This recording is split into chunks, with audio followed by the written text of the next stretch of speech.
Hey guys, so it's quite a kind of serious kind of video today, I think. First off, I want to apologise if this video has quite a few jump cuts.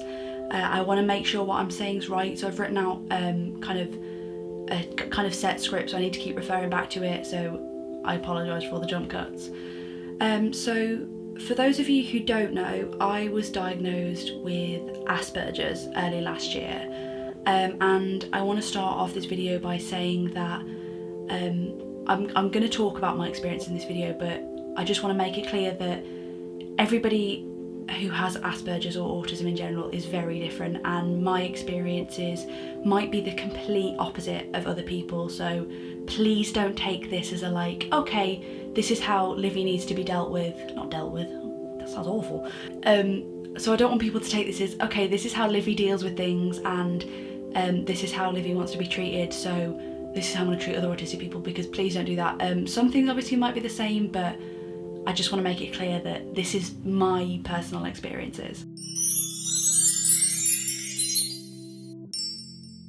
I know it sounds really cliche, but I've always known that I was different from a very young age. I moved primary school quite young, and in my first school I had literally no friends. My mum had to get called into school because I would just stand and play with imaginary friends at playtime, and I didn't really talk to the other kids. And especially growing up, really through my teenage years, I felt like when everybody was kind of growing up, they got given this manual on how to interact with people and what was the right things to say to people, and I never got this manual, and I just felt like everybody knew something that I didn't know, and it was really difficult because, you know, I was obviously undiagnosed for years, and I never knew why I felt like this. I often got called weird, and, you know, I did get bullied a lot. And, you know, looking back, not saying that it was right to get bullied at all, like, bullying is wrong, please never bully anyone, but, you know, I can understand why people couldn't understand me, because I didn't understand them. I wanted to make this video because I feel like, although autism's getting talked about a lot more than it used to, it's still kind of, a lot of people don't really understand it fully, and I want to be able to help people understand it, and like maybe even someone might watch this video and be like, oh, I act a lot like that, maybe I have autism, and I mean that would be incredible. And I just generally want to try and help people understand. See, I mean, obviously I personally didn't get diagnosed until very recently. I always used to daydream in class, and like I said, I never had any friends, and I could never really understand why.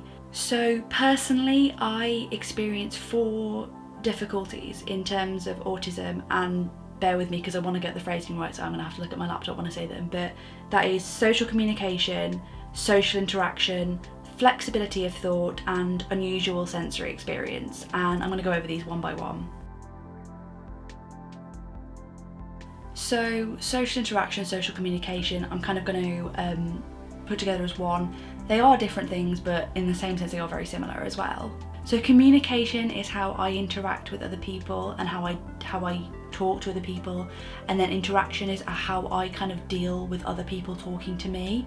I am constantly asking people if they're okay. Like, I think there's this very bad kind of stereotype for some reason that autistic people don't feel emotion, and yes, we don't feel empathy. We can't, like, I can't put myself in other people's shoes, but I feel a lot. I really do. I just constantly want to make sure people are okay. And I think something that a lot of people don't know is that autistic people feel more guilt than neurotypical people. Like, obviously not saying that neurotypical people don't feel guilty, but like, if ever I do anything wrong, or if ever I think I've upset someone, I feel incredibly guilty. And yeah, I'm just constantly asking people if they're okay, because I can't tell if people are okay unless someone has a big cheesy grin and they're laughing. I really can't tell. So if someone's just on their resting face, I'm like, oh no, I've done something wrong, I've upset them. So if I am constantly asking if you're okay, it's not, you know, I'm not trying to be annoying, or it's not that you look really sad. I just generally, I can't tell. So I also take things very literally.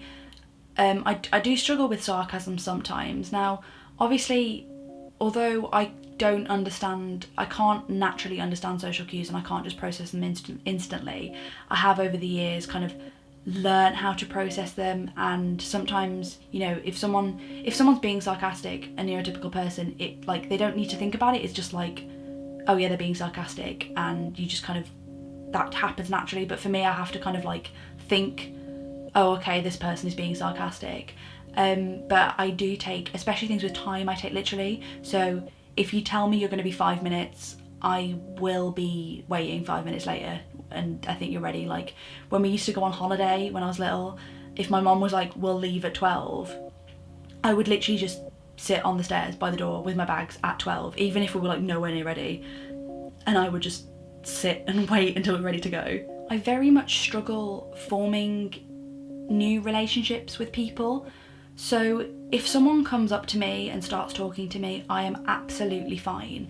But when I kind of have to approach someone, even if they are really like engaged in the conversation, I will automatically just be thinking like, oh okay, this person's only talking to me because they feel like they have to. So I'm constantly just kind of in paranoia of like, oh no, they don't want to be my friend. They're only being my friend because they feel like they have to.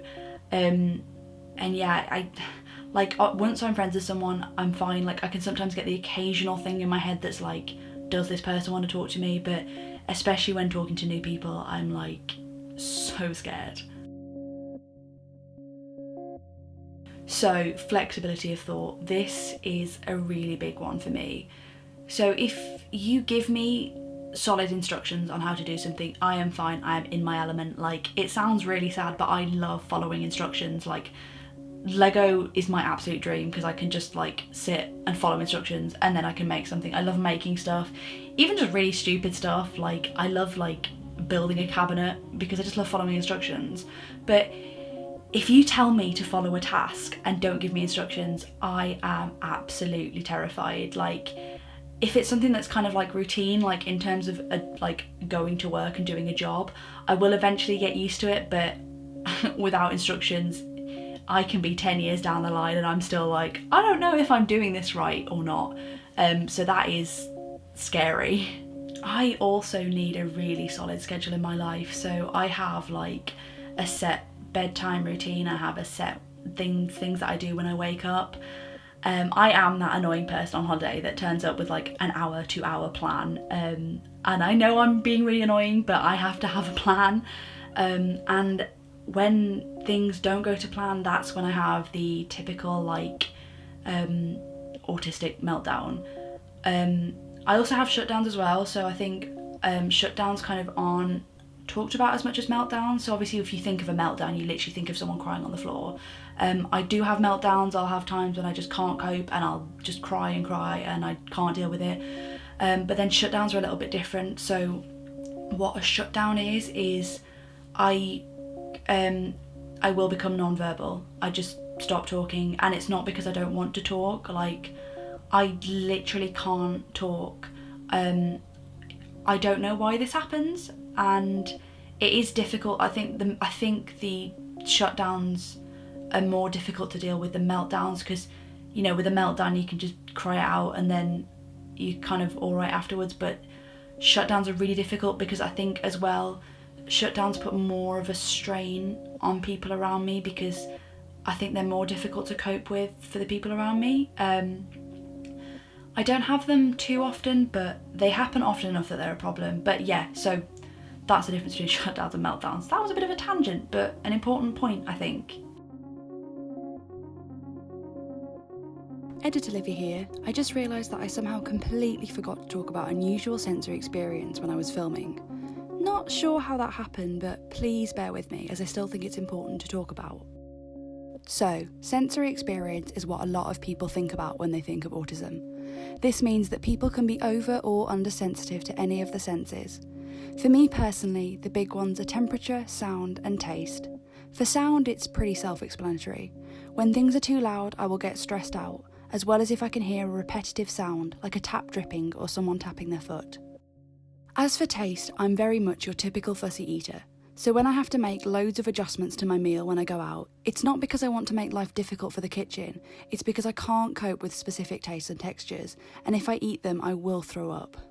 And yes, I always feel embarrassed and guilty for being really difficult when eating out. So why have I made this video? It is, you know, I've obviously put myself out here a lot in this video. I've said a lot of things that a lot of people don't know about me, but I think it's very important to talk about autism and to talk about autistic people.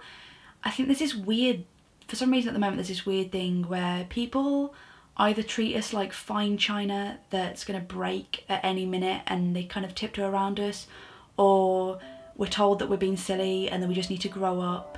I think especially as someone who's high functioning, so high functioning is when you kind of, so I'm high functioning, and that's because I have autism and I struggle with it, but it's very internal. So, you know, if I hadn't told you that I got autism, a lot of people wouldn't know and you wouldn't be able to tell. So I think especially as a high functioning person, people that don't know I have autism, they're just kind of like, oh, what on earth is she doing? Like, just grow up, she's acting ridiculous. So I think it's weird that people either treat us like one or the other and they can't seem to find a ground in between. We are just human beings at the end of the day. We just have extra wants and needs and different needs to other people. And it's just a case that sometimes you just need a little bit more care and understanding. At the end of the day, I just want to try and reduce the stigma around autism, even if it's just a tiny little bit. If anyone has any questions, I'm more than happy to answer them. And yeah, thank you so much if you've made it to the end of this video, which you have done if you're at this point, but thank you for listening to me babble on. I hope that I've explained myself well in this video and that I've made sense. But yeah, I will answer any questions to the best of my ability, and I hope to see you all next week for another video. See you guys, bye bye.